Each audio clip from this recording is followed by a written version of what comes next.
what we've seen here. I mean, from teams at this caliber at this point in the knockout stage. So Lunok's still a solid choice, but even more so. I mean, you've got Glue, you've got Grok, you have that front line pretty much under control, and not to mention, I mean, we've seen some crazy things just alone from Grok with the wild charge setups or even the split from Glue. So already the first three choices are solid here for RRQ, whereas I feel like, again, Falcon specifically, you rely, anytime you have a Kaja, you are relying on that pick potential, that divine judgment, and I mean, if you have to use it defensively for a peel, then you don't have that advantage anymore. So you want to be able to match that up, right? Now, if this is that Harith, most likely going in the hands of ZipX, we've seen Harith fall off really early on if you can't get those kills, and then you're just left with pretty much Zom and Force, you know, bouncing back and forth, and your damage just isn't there.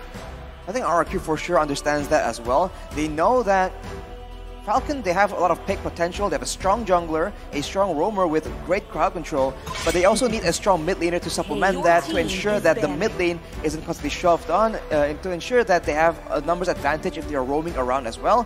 3 bans onto Justin, the main playmaker, and you have to wonder right now, in his shoes, what exactly can he go for? Because for the most part, right, the bulk of the quote-unquote meta heroes has been banned away. And Justin, we've seen that on more passive heroes, he really does not shine as brilliantly as he usually does on these playmaking heroes. It's definitely interesting, and I'm thinking the same thing. What does Justin go for here? The Kadita, the Valentina, the Farza, the Yve, all picked off. So there's not that, I mean, I don't think there's any more like zone area heroes. Of course, the Harith could still get flexed over, but definitely limiting down there onto his hero pool. I think the only thing that I'm thinking of is maybe Lilia, right? But still, I guess it really depends where the Harith is going, and maybe still it's flex, but Lilia would be a good option. At least you can clear, you can push fast, and you still have, in a way, it's a pretty much the counter relationship between baiting out ultimates from RRQ, because that's what we talked about with Brilliance from Lunok. So if you have the Lilia, you have that Black Shoes, you can hopefully, if you can, juke some things out and then get that advantage, because then you fall back on that Kaja pick for the Divine Judgment. Still, a lot of it relies on what else do you have? You know, can you, because it's great if you can get a pick off, but if you don't have that follow-up damage to actually get those kills, that's where you struggle. So even more so, RQ goes again with this durability route. Not only do they have Glue and Grok, but now they have Frederick. Now this is a bit troublesome for Falcon, because previously RRQ, they don't really have the strongest of front lines. They had Vin on that Grok with full defensive items, and now it's a complete contrast. They are the ones with 3 heroes, and Falcon will be the ones trying to attempt to actually crack through the front line, and that seems to be their exact approach. Having the Harith, Granger, and Lilia, a strong mix of burst and DPS from multiple sources, right? Physical and magical. And in the late game, with items, Justin can definitely melt down multiple heroes at the same time. That is the power of the quote-unquote DPS of the Lilia. But for RRQ, there you go. Three solid frontline heroes, 2 very solid backline characters. It's going to be a front-to-back. I will say the problem, though, with Falcon when I look at it is very all or nothing here. High risk, high reward. Yes, lots of damage in your jungle. They're going to flex that Martis over to the EXP lane, but also a little bit squishy. I feel like in the early game with the Lilia, they will have nice wave clear. We've seen how well she does. They can put pressure on early on, but if they fail in that, it could become a big issue. So far, the Granger, a lot of people have very high hopes of it, but we haven't seen a great performance from it just yet. Even the Valley, when they used it, it had a great start, but eventually it fell off, and same thing went for, who else used it yesterday? I think Kyle. Did we see it being used during the RRQ Blacklist game? Perhaps. Anyways, we might have. But there's anyway, so happening. We're going to load into the land of Dawn here and just see how this game unfolds. Again, RRQ up 1 point in this best of 5. Can Falcon even the odds here? There's going to be a killing spree on Ken with that Granger. I mean, he's used it before. We've seen that he is very good at kiting back, in particular, using this Granger. So considering that they're up against 3 very tanky frontline heroes, that DPS is definitely going to be coming in handy. But the Purifiers, you can see from the side of Falcon, will be critical in ensuring that ZipX and Justin do not get locked down. And you can tell that RRQ, they usually just rely on the pick of potential. So this is something that they have to keep in mind this time. Oh. Whoa. No. Well, I was wondering about that matchup, you know, the Martis versus Glue matchup here, how that would pretty much play out. But, I mean, he's going to have the advantage. But look at the rotation here.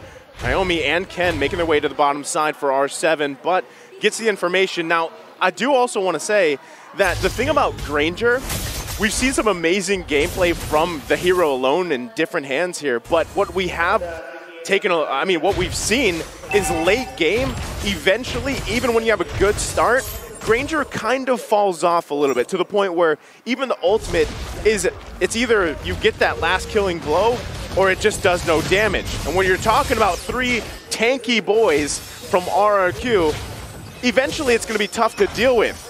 Yeah, but Ken doing a nice bit of damage. The problem is Naomi doesn't have that level 4 just yet. Falcon needs to at least wait for that, or at least wait for Justin to hit level 4 till they can really push the aggression. Level 4 and Justin, that's definitely something they can try and attempt. They can be a lot more risky with their pushes. But on that point on the Granger, that is a very solid point. It's a very ability-reliant marksman. So in the early game, it's dangerous, and in the mid game, it's going to be very strong. But in the late game, Skaylar on this Beatrix will be out-damaging him quite a bit. But in the early game, though, that is where it's dangerous for RRQ. You can see Destinata didn't land the final one, though. R7 able to get away, and that is very important for RQ. As long as they don't let Ken pick up these early game kills, it'll be very good for them. Yeah, right now, first turtle of the game going to be up here. Both teams just trying to get that advantage. R7's going to make his way here as it ensues, but Yellow Flash looking for an opening as well. Ken waiting patiently, a lot of poking going on. Here they go. Nice retribution onto R7. R7 gonna get dragged back in. Vin trying to find it, just can't. Justin picks up Vin and R7. That is huge. Albert, though, walks in and takes the turtle with ease. No sweat off his back. That is 2 kills traded for the turtle. In a way, it's not the worst of trades, but definitely, I think, gonna be a bit of an advantage for Falcon in the early game, man. These heroes, the Lilia in particular, is just so strong. Building towards an enchanted talisman, not quite there just yet, but the cooldown boots you can see. Falcon is gonna be very ability reliant, and the longer the game goes towards that mid game, RRQ, they cannot be as reckless as they were in game number 1, because if Falcon gets snowballing, this team comp is a lot more dangerous. Yeah, I mean, you can see the aggression from RRQ right now. Trying to get into the jungle. This is the nest, right? Back to the keys to victory. They are trying to invade the nest here of Falcon and work around it because, honestly, Falcon has to also pay attention to Skaylar. If they can find picks up there, give that little bit of advantage to ZipX, that's best case scenario for Falcon, especially mid-game, because you want to allow this Harith to get online as fast as possible, has that mystery shop too, so you can really play around those power spikes, those timings, and anything here, Arashi, that sticks out to you in terms of emblems. Well, as usual, it's no real surprise because everyone wants to go for a bit more movement, but afterwards you can see an Avarice emblem being used by R7, so he knows that the lane is going to be scrappy. He will have opportunities to try and just whittle down the HP bars of Yellow Flash, so making full use of that. So it's going to be a faster power spike as far as items is concerned for R7, and quick note, he has a sprint instead of the Vengeance, so this is why he was able to be taken down so fast in the previous fight, but this also means that later on, he can stick to whoever he wants to. A Glue on a split with a sprint. Literally stick to them. Yeah, exactly. Right? I mean, that's usually what we see with just Glues in general, but still, it's a good point because honestly, your whole objective here for R7 is to basically do the same thing we saw him do with Joy, right? Be just that annoying nuisance for Falcon. But right now, they're going to go ahead and fight for this second turtle of the game, half health. Naomi able to lock on Vin once again. Yellow Flash finds that kill. R7 trying to get into the back line with the split. Albert does take the turtle, though. Naomi taking a bit of damage. Ken goes down. Naomi and Yellow Flash now on the run. RQ responding fiercely. That is quite catastrophic, man. Ken, the jungler, was the one that fell from Falcon, traded for Vin.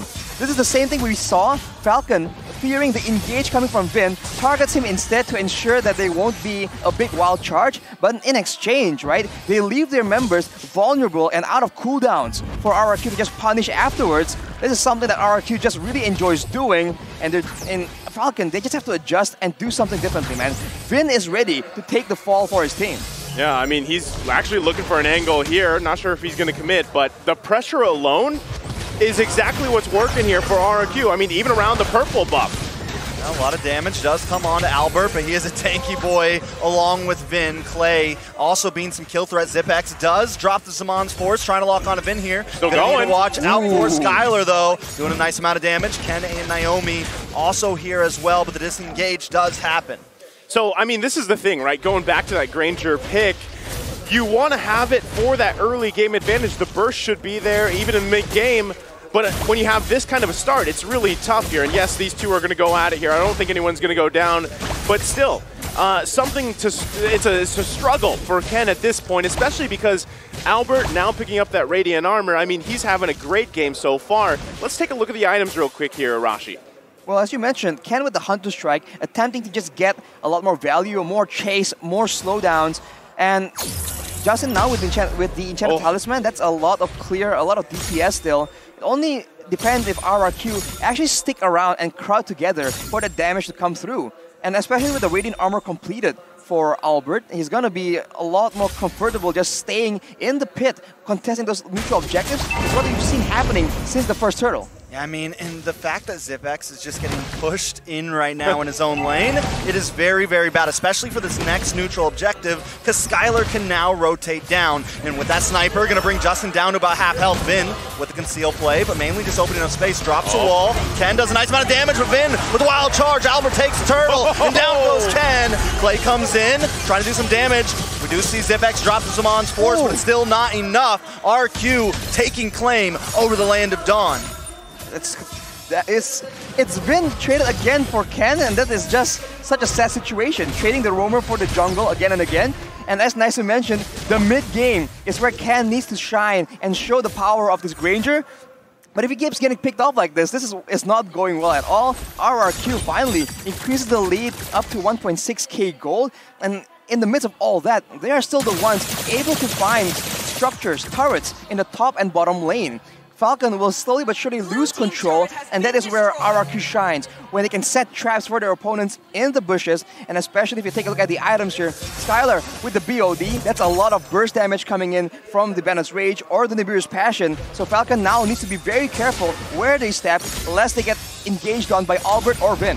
Not only that, okay, hold on, Vin. Second, wild charge does come down. Vin, though, will fall. Ken now moving on to Albert. Albert getting stunned up, getting slowed down, will get knocked up, able to dash through the wall, though. Naomi now trying to lock onto Skaylar, but they find the distance. R7 with a huge stun onto 3 members. Snipe shot comes out, just misses. And now Falcon under the tower, no kills on the board other than Vin.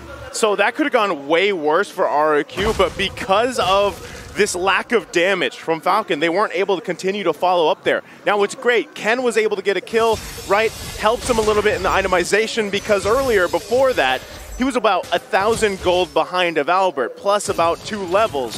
So, like you said, like we've been saying, he needs to be able to shine. There's the damage. Ooh, that's a lot of damage, but he doesn't have the Death Sonata right now. Naomi trying to come into the backside. Justin as well, diving under the tower. Skaylar tries to hit above, but cannot weave. Albert now moving on to Naomi. Naomi will fall. Albert look for Justin. Death Sonata comes out, but still not enough damage. Justin doesn't have the black shoes. Needs to try to walk away from this. Gonna walk right into R7 though. He's able to move, but he goes down. It's a 2-for-2 trade on the map. That is so unfortunate. RRQ, they're trying to just make an outplay happen, but Skaylar, as well as Vin, they preemptively use a lot of their resources, including the wild charge, and that is just patience being shown by Falcon, just juking it out, showing them different looks in order to just bait out those spells before going in. It paid off for them. They closed in the gold gap by about 1k, but now it's back to square one. RRQ contesting the Lord now without the presence of Zipex to try and benefit Falcon in this fight.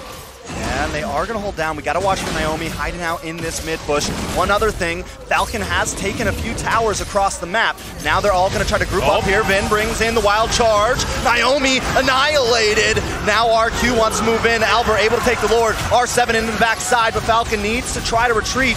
Maybe they want to push in though. Zipex does dash in, drops the Mon's Force. Instantly deleted. The Renner takes him out. Yellow Flash will be next. Ken though does find Clay. 2 for 3 on the map currently as Ken and Justin need to get away from this. It's a well fight, but RRQ comes out on top.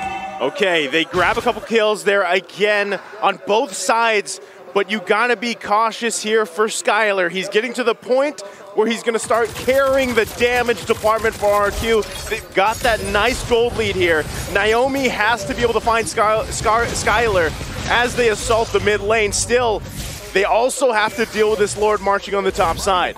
On that point, Naisu, as you can see, Hunter Strike as well as the Malefic Roar. So any kind of physical defense being built by Falcon right now is going to start getting shredded through. We saw the damage come through in the previous fight, and now with the Lord coming in, you can see that RRQ, they're sieging, but Vin also looking for a play. Oh, big wild charge with the flicker. Justin taken down. Samon's Force does drop. Albert on the front side. Ken does find Vin. This is a good play. R7 going to come back in. Yellow Flash wants to lock him up. Fresh comes in, and R7 goes down. Falcon able to defend that push. That's a 2-for-1 for Falcon, but RRQ with the Lord and the empowered waves pushing in, they were able to get so many turrets. So in a way, not the worst situation, but of course ideally when they're so far ahead, I say so far, but when they're 2k gold ahead against a team like Falcon, as much as possible, they want to reduce the amount of kills, the amount of gold they let go into the hands of Ken.